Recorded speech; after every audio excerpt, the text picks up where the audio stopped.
Okay, let's get started. My name is Briant Sikorski. Thank you very, very much for joining me this late afternoon, early evening. I'm an independent financial planner and wealth advisor with Stratos Wealth Partners. And as a wealth advisor, I help clients work toward achieving their financial goals and objectives. And I usually do this through maybe one of four different things. One is planning, including financial, insurance, retirement income, and education savings. 2, asset and income protection, including life, disability, and long-term care insurance. 3 is investment management, including brokerage and advisory investment management accounts. And these will consist of stocks, bonds, mutual funds, and exchange-traded funds. And finally, helping clients employ tax-deferred retirement income strategies. And these are utilizing fixed index, or variable annuity products. I have everybody on mute at the moment because I am going to be recording this, and it will be recorded, and tomorrow I will upload it to my YouTube channel.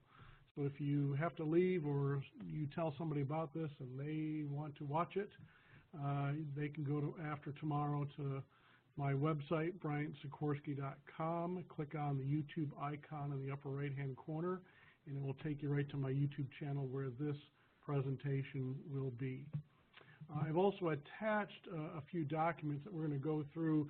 We're going to go through kind of the presentation in a little more detail, and then I've attached a few documents that I'm going to skip through briefly. And I'm doing this for 2 reasons. I want to show you some application of where these strategies can be employed, number 1. And number 2 is I just want to make sure that I'm giving you some additional documentation that we don't maybe have time to cover in this next hour, which I promise it won't be more than an hour. And you can take it home. At the end of this presentation, you will receive an email saying thank you for attending, and it will have attached to it all the relevant documents, including this PowerPoint presentation. So you'll have everything that you need if you want to read through something hard copy again, or if you want to go jump on YouTube and watch the presentation. So our topic this evening is long-term care planning solutions, and as the presentation states, how to make sense of it all. I can only imagine, I'm in this industry, and yet I know how overwhelming sometimes topics involving insurance, annuities, and then add on top of that the concept of long-term care insurance, Medicare, Medicaid. Oh my goodness, I can't imagine how the consumer can make sense of most of this. I have challenges myself sometimes. So I'm going to try to do my very best this evening to cover some of the more generic, so in other words, to put you in a position where you know what the right questions are to ask. You may not be an expert yourself. You can work with me or your own personal financial advisor to go through some of this, but I want to make sure that you know what to ask. So number 1, when is long-term care insurance right for you? Just to give you a real rule of thumb, I think in many cases long-term care insurance should be retitled as asset protection insurance.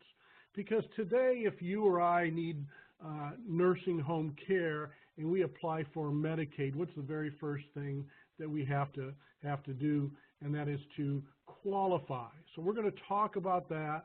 This is kind of our agenda. We're going to talk about some topics or some questions that are typically addressed when we discuss long-term care and its insurance, and what might be the right solution for you. And this has really changed quite a bit in the last 5 or 10 years from having only one alternative to having many. Now the trade-off is it's like when telephones were deregulated. Remember the old days, you got a Slimline or a Princess or a rotary dial black phone. Now you have a million of them, but none of them work. So we'll have to see how that works out. And I'm going to try to enumerate a couple of next steps for you. So number 1, as always, with any of these presentations, they got to give you a few minutes of background and preamble. And a couple things here that I think are interesting is number 1, 10,000 baby boomers are retiring every day now until the year 2030. Healthcare costs are likely to be among clients, my clients, maybe your clients, largest expense in retirement. and only 17% of baby boomers have really planned for their long-term care needs. 73% of people say they would not know what to do if they received a call today letting them know that a family member needed long-term care. Over 90% of Americans have not even discussed key long-term care topics with their spouses, children or parents, or their financial advisor. And 59% are uncomfortable talking about long-term care with the family. Well, what did families used to do? Well, number one, Americans didn't live anywhere nearly as long as they do today, number one. And number two is we had much more of a nuclear family where, multiple generations of family lived together under one roof. And how many times has that happened anymore? Not too many. So if somebody in the family needed care, they'd be relegated to that extra bedroom or up in the attic, and they kind of hung there and were cared for as best as families could provide until they passed away. It wasn't until, maybe after World War II when we saw some of the benefits of Social Security, Medicare, and Medicaid, where that has changed, and now that individual is carted off someplace in the distance to be cared for by other people. So, question becomes, are you, or is long-term care insurance right for you? So number one, are you someone who has funds set aside as your just-in-case money? Just in case I need long-term care, this is how I will pay for it. Because we're fundamentally going to find you're going to have three different alternatives when it comes to paying for long-term care. Number one, you're going to self-pay out of your own investments, your IRA, or maybe you have to sell your house, sell your car, whatever. Number two is that individual that you love is going to qualify for Medicaid. And Medicaid only covers for long-term skilled nursing care. It doesn't cover adult living or assisted living. Or number three, you're going to have some kind of insurance. There's only three ways to pay for it. So if you're 40 to 80, you've got some set-aside money, you're concerned about what would happen to your retirement income, you're concerned about who would take care of you if you needed extended health care, much less you taking care of your parents. If you're concerned about protecting the amount of money you'd like to leave for your loved ones. If you answered yes to any of the above, long-term care insurance might be right for you. Irony of ironies, we talked about that number 3 there, who would take care of you. The last policy that I wrote was not for a husband-wife to care for them. It was a couple who were in their late 30s who were doing okay financially, and they said, oh my God, mom and dad are in Michigan and one child is in New York and the other child's in Los Angeles. Those two kids are just not going to be able to hop on a plane at a moment's notice and go to Michigan at the drop of a hat. So they actually bought long-term care insurance policies for each of their parents. So for those times when they can't drop everything and show up, mom and dad can afford to have somebody come in and care for them. Kind of a different way to look at it. So what are the most asked questions about long-term care planning? The need for care is created by two impairments, either physical, such as a chronic medical condition that compromises the individual's ability to get through the most basic of daily routines, feeding, dressing, continence, transport, toileting, or a cognitive. We hear about Alzheimer's or dementia. And the operative word is compromises, because here I just named a bathing, dressing, eating, continence, toileting, and transferring, or severe cognitive impairments such as mental deterioration. So these are the triggers these are the items that trigger long-term care, and these are the items that are going to trigger you in realizing that something needs to change, or number two, that person's going to apply for and qualify for Medicaid, or number three, these same factors or triggers initiate the coverage provided by a long-term care insurance policy. So it's typically, if you cannot perform two of these activities of daily living simultaneously, you will qualify for Medicaid, or you will qualify to start taking payments from your long-term care policy. So how is that care provided? Number one, home care, like an unpaid caregiver, such as family members or friends. Maybe a homemaker service, a local company that comes in.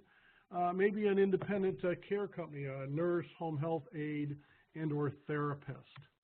I know I did a Social Security webinar not too long ago, and I pointed out that many women have lower Social Security benefits at retirement, full retirement age than men, and somebody popped up and said, yeah, that's because men get paid more than women. Well, that may be true, but there's a greater preponderance of women getting out of the workforce to care for somebody else, either their children or their parents. And during those periods of times, they are not earning, and that deteriorates their Social Security benefit. Number two, assisted living facilities. These are that provide supervision or assistance with those activities of daily living, the coordination of these services by outside providers, and monitoring of resident activities to help to ensure their health, safety, and well-being. Now, I don't know where you all live. I'm in North Carolina, but I got to tell you, assisted, and the next item here, nursing homes that are providing 24-hour service. These things are popping up around here like elementary schools back in the 50s. I mean, there's a new one going up on every corner. There are new assisted living, there are new skilled nursing, and there are new 55 and up adult living communities just popping up around here like wildfire. What is the average cost of care per year in a skilled nursing home? And that average stay in the nursing home is about 2.5 years. So for an assisted living facility, it's about $41,000 a year. When we get into skilled nursing, it's about $78,000 a year for a semi-private room and $87,000 for a private room. Now, I don't know if any of you have been to any of these either assisted, less assisted, more skilled nursing. These rooms are pretty much closets. I mean, they are like berths on a bus or berths on a train. These are not, 3-4 bedroom with a sitting room and a dining room. These skilled rooms are pretty small. They're about the size of a intensive care rooms. They're pretty small. Assisted livings can be a little bit bigger. They can even be 1 or 2 bedroom. But remember, it's only skilled nursing care that Medicaid is going to pay, and a lot of people don't think about that. They think, oh, I'll just apply for Medicaid and I'll go live in a senior home and play cards and the piano, and that's just not the case. The average cost of home health care is less. This is true. It's usually 4.5 years in duration and averages about $21 an hour. So the average need for 4.5 years is about $189,000. So you can stretch your dollars by first being cared for in the home before going into a skilled nursing facility. Here are some of the averages of home care.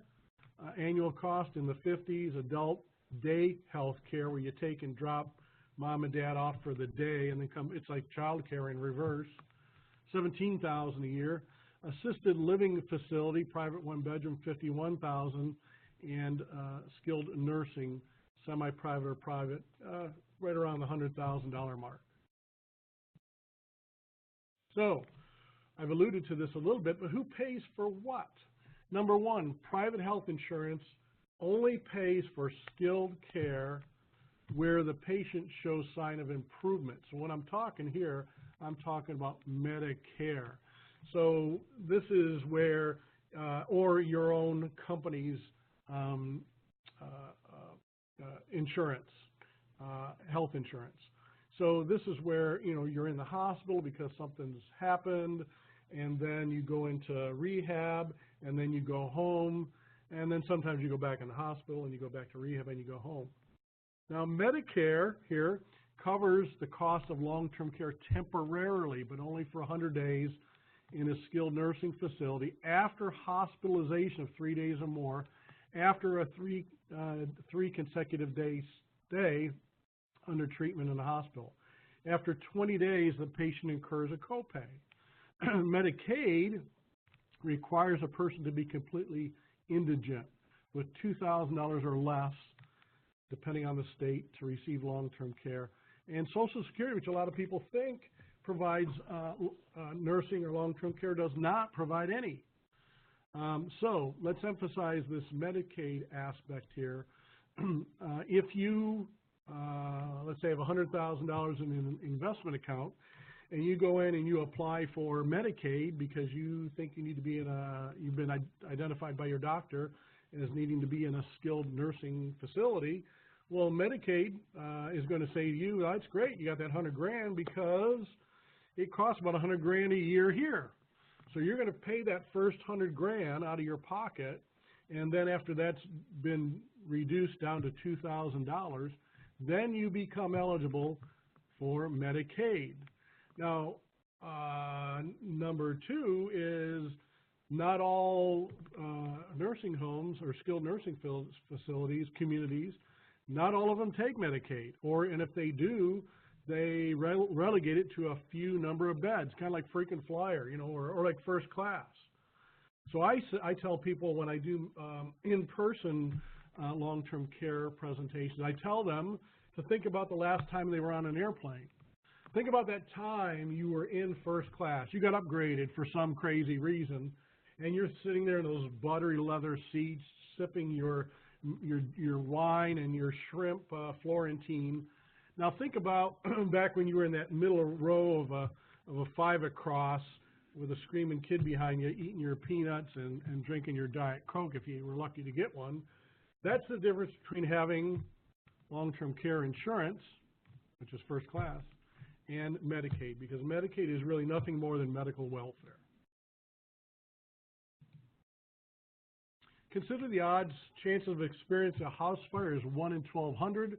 Being in a car accident, 1 in 240. But chance of needing some kind of long-term care is 50-50, 1 in 2. Now, I don't know too many people who would go without homeowners insurance or auto insurance, but people will go without long-term care insurance despite the odds. Or they'll tell me I'll get to it later, and it's too late. Someone turning 65 today has almost a 70% chance of needing some kind of long-term care service and or support.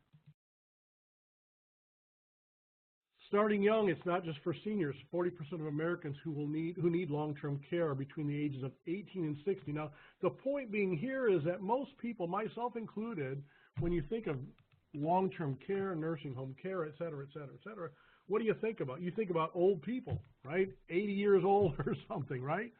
But 56% of all sales of long-term care policies were to people 55 to 62. 22% were of sales to those of age 45 to 54. So we have a tendency to think about old people, but there's also people that are in skilled nursing because of a car accident. Or Christopher Reeve, Superman. He was in a skilled nursing and he was not 80 years old. So it could be an accident, it could be because of a stroke, could be because of some kind of strange illness. It's a woman thing. 80% of men die married and 80% of women die single. Women represent 75% of all informed caregivers. And although 65% of women discuss their retirement with a financial advisor, only 1 in 10 discuss the possibility of long-term health care. I say it's a woman thing. I'm chuckling myself because I remembered this vividly. Is years ago when my mother was still alive, she was in her maybe early 80s, and it was the first time she had ever had to go to the hospital and then was gone to a rehab facility. And my wife and I and our 2 little tiny kids at the time came in and checked in at the front desk. And I said, I'm looking for my mom, Ann. At the time, her name was Raskowski. She said, well, she's over in the dining room. And I walked into that dining room, and there were like 60 women in there, all with gray, poofy kind of hair, And I thought, oh, my God, I'll never find her, So it's definitely a woman thing. You go to any of the skilled nursing facilities around here, and there's no doubt about it, 75 to 90% are women. Statistics show that the likelihood of needing some kind of long-term care is significant. So this slide is to give people, like when I give an in-person presentation, an opportunity to share their kind of personal experiences, and I hear about them every day, and it's unbelievable. Some states have even gone to Medicaid recovery by placing liens on residents' homes. So let's say you and your spouse are in your house, and one of you needs Medicaid. Now, I know this is true in Michigan. Qualify for Medicaid, if you will. You pay for it yourself for a while, and then you get Medicaid benefits. Well, they'll pay for it, and you get your surviving spouse to keep their house. But when that second spouse dies and the house goes to your kids, through the estate process, Medicaid can come in and recover the monies that were provided to you. So let's say the house was $500,000, and there's 5 kids, and they thought, great, we're going to sell the house and get $100,000 apiece. And Medicaid pops in and says, hey, guess what? We paid $250,000 for mom and dad, and we're first in line. So instead of $100,000 each, they get $50,000 each, or maybe nothing. So it used to be that the only type of long-term care insurance that you could buy was called traditional. And this was what most people are familiar with. And it's very similar to homeowners insurance or auto insurance or health insurance. In essence, you're saying, look, I'll tell you what, I'll make you a deal. Insurance company, if you provide me X amount of benefit, I will pay you Y amount of premium, just like your auto insurance. You'll insure my car for $500 a year, and that way, if I run somebody over and they sue me for $500,000, the insurance company, you will pay for it as opposed to me, so that I can keep my house and home. No different with traditional long-term care. You pay for it for life. Sometimes you can stop paying for it when you are receiving benefits, when you filed a claim. But bottom line, it's just like auto insurance. And again, just like auto insurance or homeowners insurance, you can say, I want the Cadillac plan or I want the Yugo plan. You can cover everything, rental a car and all that stuff, or you can say, give me the bare bones. So you can come to me and say, Brian, you can either say, what will it take to 100% cover the statistical probability of the expenses my wife and I are going to incur for long-term care, and I might say to you, here you go, $3,000 a year for the both of you. Or you might say, geez, Louise, I don't have $3,000. I can't afford that. I can afford $1,000. I'll say, okay, fine, for $1,000, you won't get 3.5 years of coverage, and you won't get a $300,000 bucket. You'll get a $150,000 bucket that will last you for 1.5 years. So it just kind of gets you over the hump until your spouse can make other plans. All right. I'm going to skip actually down here to annuity with long-term care. And these are a little newer, and they're kind of interesting because what they do is they do double duty. So if you, let's say, had $50,000 in an investment account, and you say, I want to ideally have this grow for retirement, but it's taxable. Let's say it's not an IRA or not a simple IRA or not a 401k. So it's sitting there and you're being taxed on it. Well, you can do double duty by taking that $50,000 and purchasing an annuity, which gives you tax-deferred growth. And if you never need long-term care, you can draw upon that annuity, kind of like Social Security, a monthly payment down the road to pay for your retirement. But if, heaven forbid, something happens where you need skilled nursing, or even in this case, assisted living or in-home health care, which Medicaid does not pay for, you can draw upon that annuity. So you can have it do double duty. And it will pay you. Now, you see here where it says tax-deferred growth, simplified underwriting, meaning you don't have to go through a blood test and all that stuff.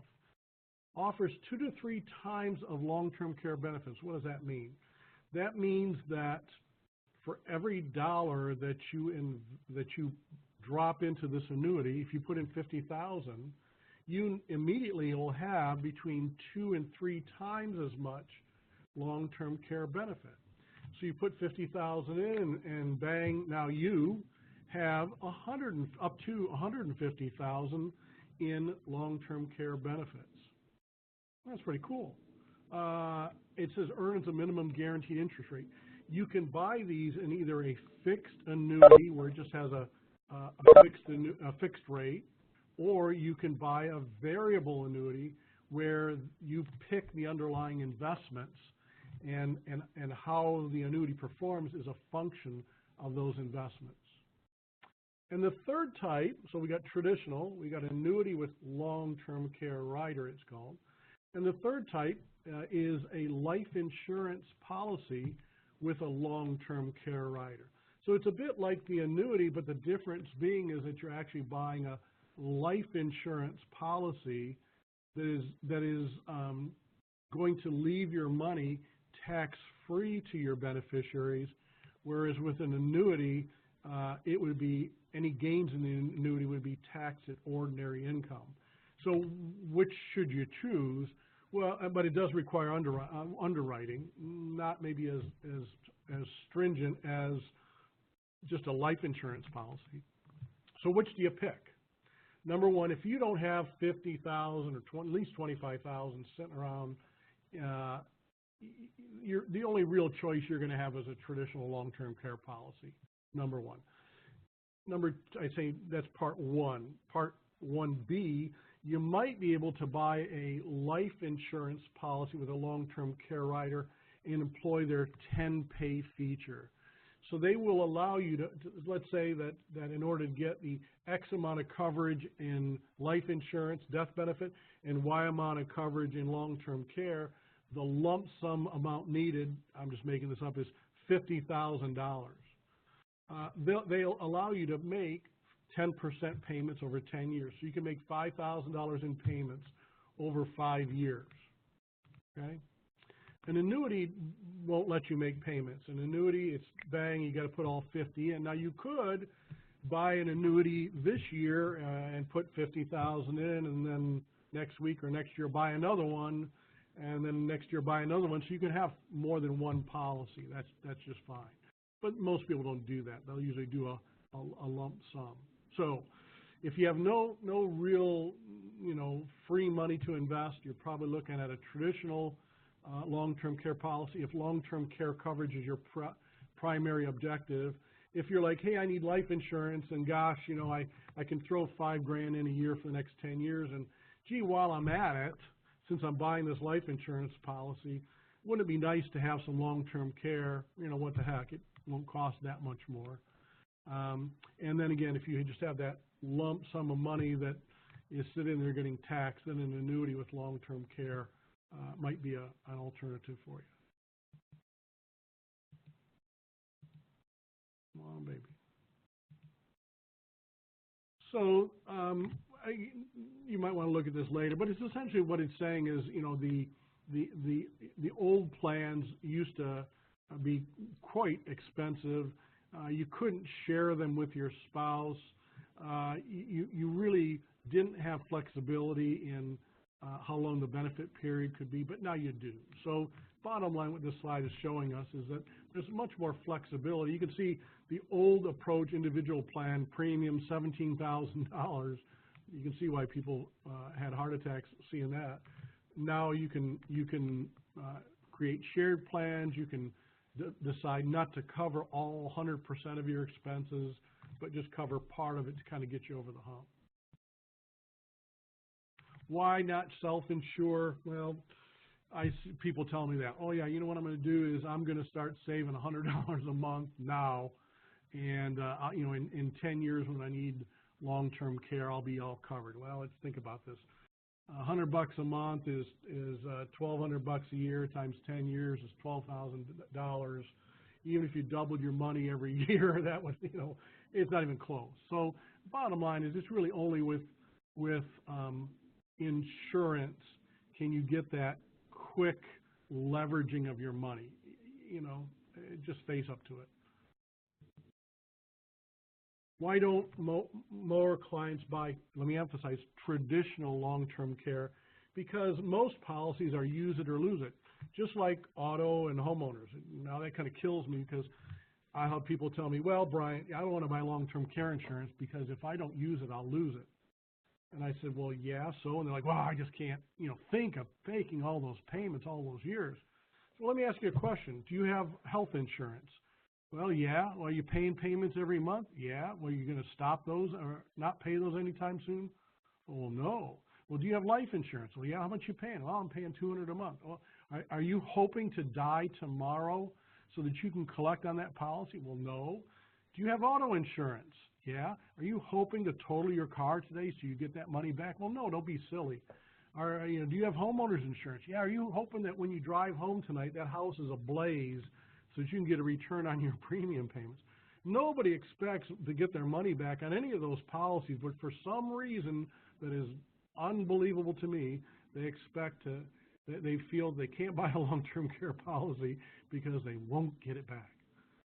Number one. Number two is, yes, traditional long-term care policies like life insurance policies or disability insurance policies, auto policies, homeowner policies can increase their premiums.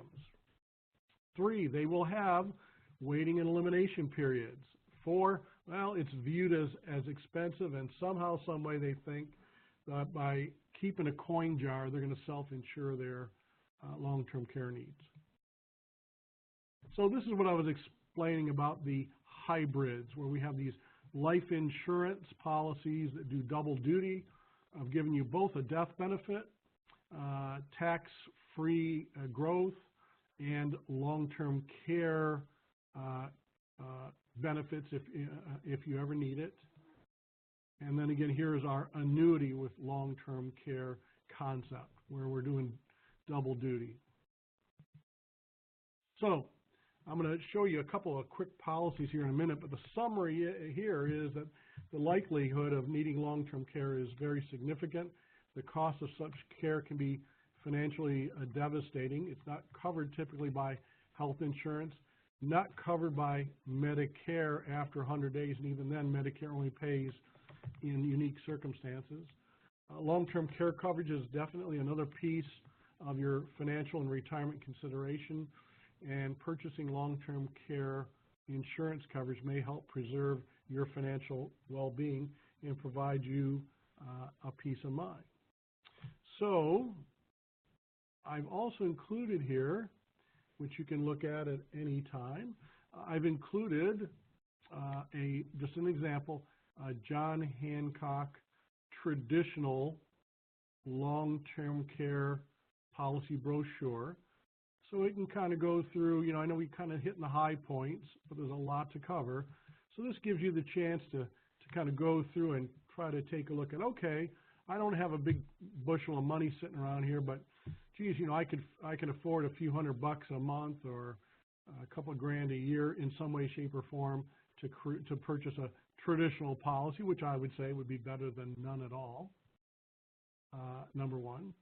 So I've included that. Number two is, and I have no idea why this is in black and white, but anyways, I've included a brochure from Lincoln, which is an insurance company, describing their long-term care advantage rider. So this is a variable annuity, so it's just like any investment account. You can pick your own investments, but it has this rider that they'll show you here. That shows you how, if you put, this is a case study here, here's Catherine put $100,000 into this annuity and purchased the rider, and she immediately got 200 additional $1,000 in coverage. So now she put in 100, but she's got instantaneously $300,000 in total long-term care benefit that she can withdraw over at least a 6-year timeline. So she can withdraw $55,000 a year. She can't walk in and say, give me a check for $330,000. She has to spread it out over a 6-year timeline. But this kind of shows you the mechanics of how how an annuity would work. A variable annuity would work, okay? All right. Then I also put in here, this is from Nationwide, and this is an example of a life insurance policy with a long-term care rider. So it tells you a little bit about, what is long-term care, what is, some facts that we just covered. Some of these might be even newer than the ones I had. What are some of the coverage options that you have, that we've talked about here? How benefits are paid and what's the difference between indemnity and reimbursement. Indemnity just means that you get a check in the mail. Reimbursement means you've got to file claims. So most people, including myself, would like indemnity. You don't have to go through the claims process. Much easier. So again, this is something that you can look at through for some detail, and it even has, I'm just looking here, kind of this mechanics. Okay, here we go. This individual put in $100,000. Now they get this leverage, so they immediately have $360,000. They can actually withdraw $7,500 a month. And even if they withdraw money, and no matter how much they withdraw, their beneficiary is going to get at least $36,000. So at least some amount of money, unlike the annuity where you could exhaust it. In this case, at least some residual death benefit is going to go to a beneficiary. So here's a case study. Here's Michael. He's got a CD that's sitting there doing kind of nothing. He's worried that the CD rates are so low. So what did he do? He takes that $50,000, invests in this life insurance policy, has an immediate $221,000 in long-term care benefit. He's got a minimum death benefit, worst case scenario, of $14,749, and again, he can receive the benefits over a 6-year timeline. And then last but not least, I think that's all that I've got here. Kind of goes through some of the details, of ages and how long a benefit periods and things like that. And then a little Q&A section is kind of good to think through. And then last but not least, I did include here the National Association of Insurance Commissioners, NAIC, publishes this Shopper's Guide to Long-Term Care Insurance. So this is a great booklet to kind of read through to really, without going into the product detail so much, kind of going through the detail of the process. And like I said, what I really care about here is things like pages 3 and 4 and 5 here, where we're talking about Medicare and Medicaid. How does that work? How does Medicare work? How does Medicaid work? And you see that word over here, how you have to spend down your assets until you're considered indigent. So I think that'll be of some help to you as well, likewise.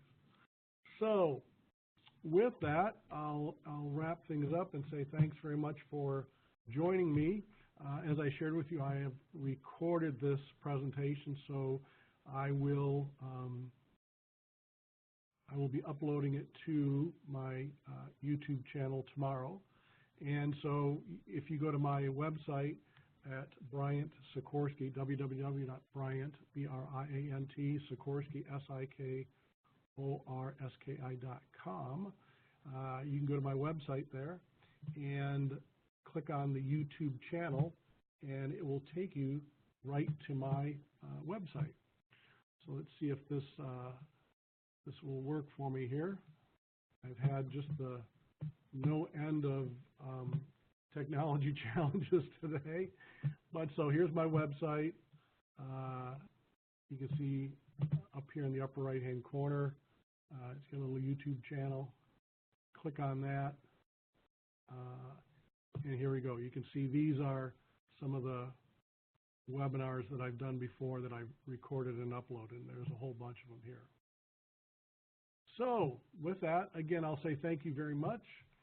Wish everyone a terrific evening. And if there's anything I can do, please give me a call. My phone number is 919-650-1527. Thanks.